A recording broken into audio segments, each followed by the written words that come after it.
Okay, so most of you will be familiar with this part, but just remember to hold the plate from above the PlayStation logo, and it should not require a lot of force.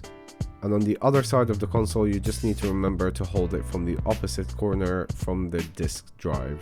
Now, just a quick heads up, and I think it will come with no surprises there, that it does get quite dusty inside the console, so keep an eye on that. And also, if you are using the horizontal stand, that does leave marks where it sits, so again, keep an eye on that and make sure that you clean it on a regular basis. But that takes us to our second step, and you don't really have to do that part, what I'm about to do here, but I thought it may as well give the console a quick clean using that compressed air duster.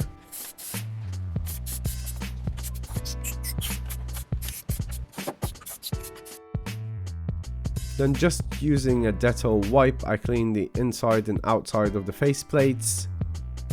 And using a P800 or P1000 sandpaper, I started sanding the outside of the plates. And again, this is not necessarily required, but it does help a lot with clearing any deformation on the faceplates. And it's just a good preparation habit for painting in general.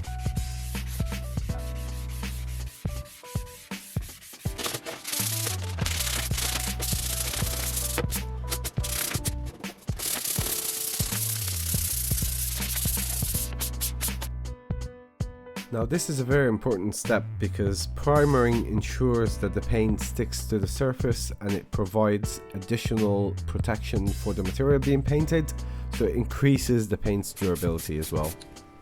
By the way, everything I'm using in this video is listed in the description down below if you would like to check it out.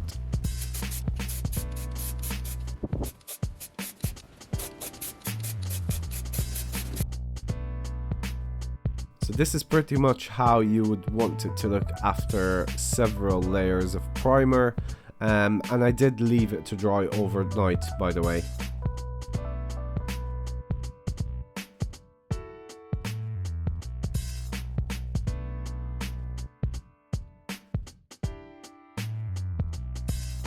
At this point, everything was going according to plan, and I was very pleased with the results so far. And then this happened.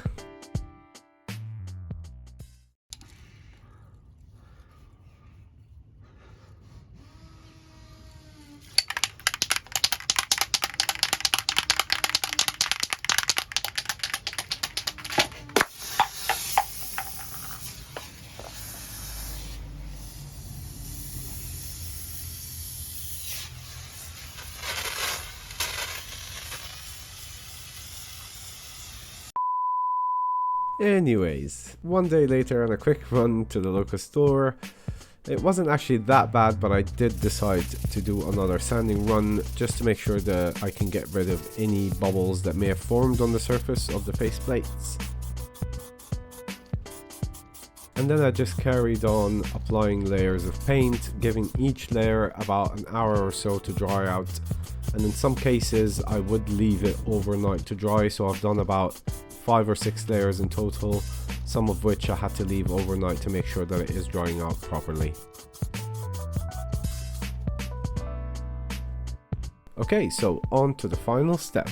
And if you don't want to go through painting the faceplates, this would still give your console a really good kind of unique look. And those stickers are very simple to apply, and I only paid about $8 or £8 for them. And just so you know, I am not sponsored by any of the products that I'm showcasing today, so this is purely based on my personal opinion.